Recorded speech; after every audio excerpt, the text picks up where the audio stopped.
Hi everyone! If you're an extrovert, you may inadvertently be placing stress on the introverts in your life with your communication style. To help you have better relationships with your family, your friends, and your work colleagues, Patrick Kerwin, a Master Practitioner in personality type, is going to share with you how to spot an introvert and treat them right.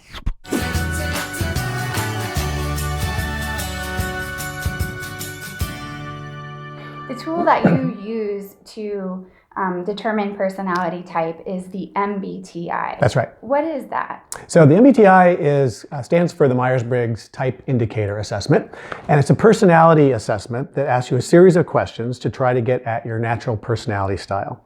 So the Myers-Briggs looks at 4 aspects of your personality, and each of those aspects has 2 opposite preferences, and depending on what your preferences are, it forms a personality type. So the Myers-Briggs takes all 4 of your preferences, puts them together, and forms a personality type and a personality type description. What defines an introvert or an extrovert? Yeah. So the first, I mentioned there are 4 aspects of personality, and the first one in the Myers-Briggs is this extroversion, introversion idea.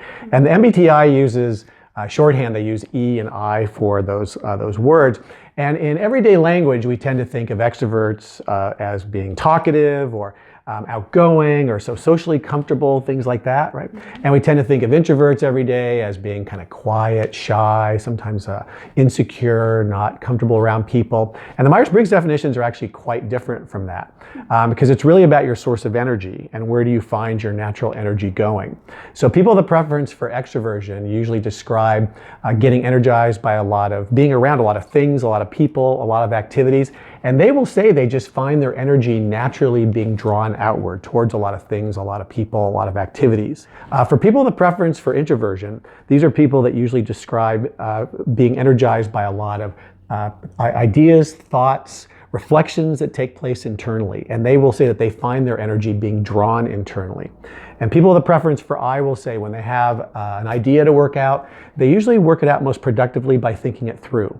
But our really big difference of our Myers-Briggs definition of I in our everyday language is that people with a preference for I can actually be some of the most talkative people you've ever encountered when they know the subject well, when they know the person well, or when they are interested in the subject or interested in the person. Then they can be really talkative.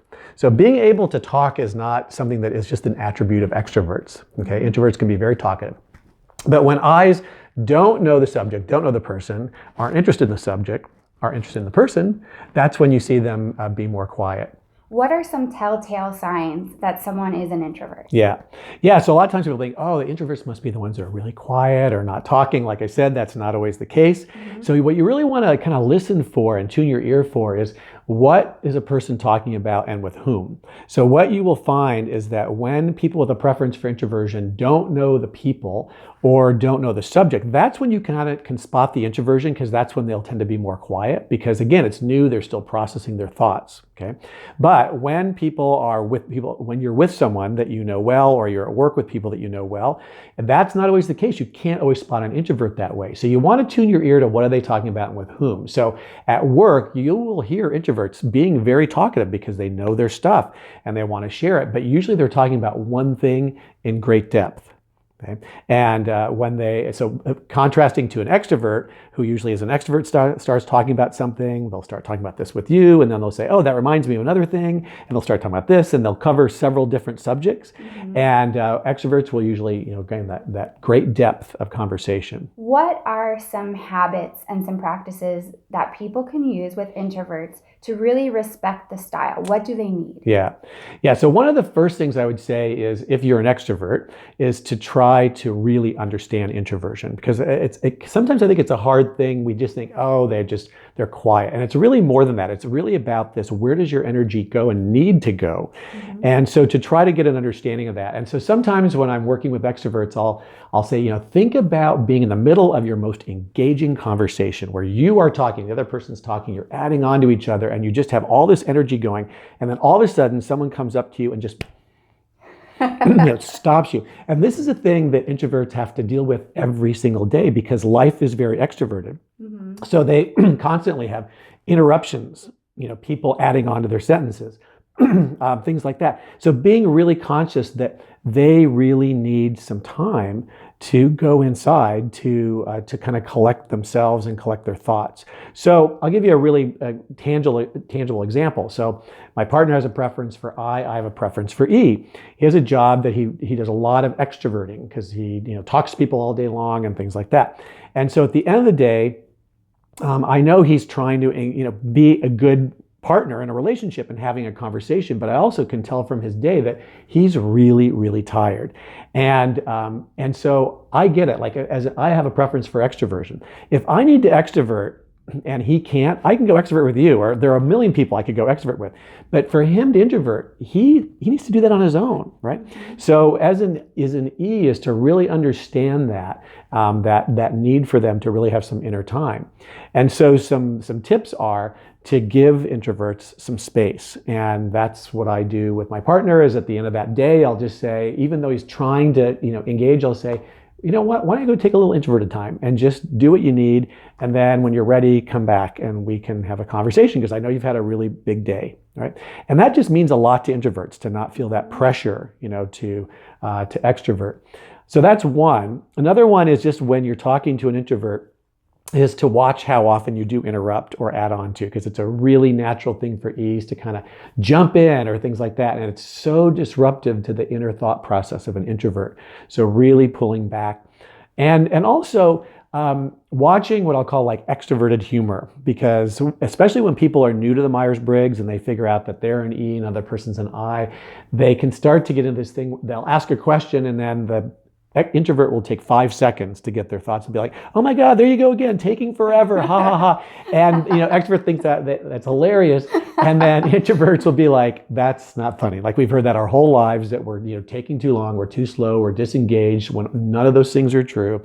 So watching that little, that extroverted humor. What are some other tools in the home? If you have a significant other who has the opposite style, to make accommodations or support one another. Yeah. So I think it has to go both ways, right? So, but I think a lot of the things that work in a work setting work at home. So if you want to have a conversation, if you're an E, you want to have a conversation with an I, especially about something big, not about should we go have dinner tonight or not. That's pretty introverts can handle that one just fine. Mm-hmm. But it's more about I want to have this big conversation. Give an introvert a heads up. I'd really like to talk to you about this, and I'd like to talk to you when's a good time. And have that conversation so you don't just spring it on them. Okay.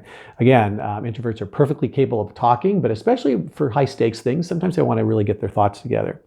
I think when you're having conflict with someone and you're an E and you're an I, the tendency is as an E, want to talk it out right away, and to realize that doesn't always work that well for introverts. So as an extrovert, to remind yourself to go maybe take a walk for half an hour, or take a walk for an hour before you have the conversation, just so that you can kind of collect your thoughts and also give the person with a preference for I to get their thoughts together. Well, this is a lot of fabulous information, Patrick. Good. So let's summarize why it's important to recognize the style of the people you're interacting with, and then some key takeaways for interacting with introverts in particular.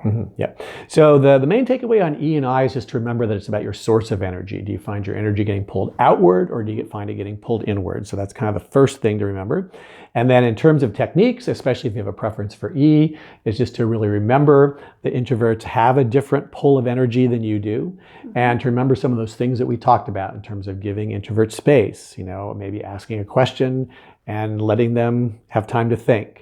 Not making extroverted humor, about introverts, and being conscious of introversion if you are leading a team or you're working with others, is to make sure, or even in your own family system, is to make a room for introversion in that system in some way. Perfect. Yeah. Well, thank you, Patrick. You're welcome. Patrick Kerwin is a real expert among experts. So he not only trains people in the MBTI, the Myers-Briggs Type Indicator, but he trains the people who then train people in it. And he works with organizations to help them work as teams by appreciating one another.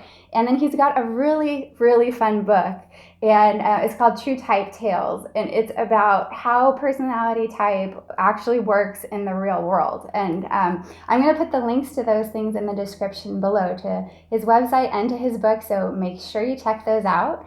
And we really hope that this is helpful for you, and if it is, please share it so we can equip more people to communicate with both wisdom and compassion. And if you'd like to follow along on my adventure for finding tips for everyday life, please hit the subscribe button. Thanks, everybody. Thanks. Thank you. It's fun.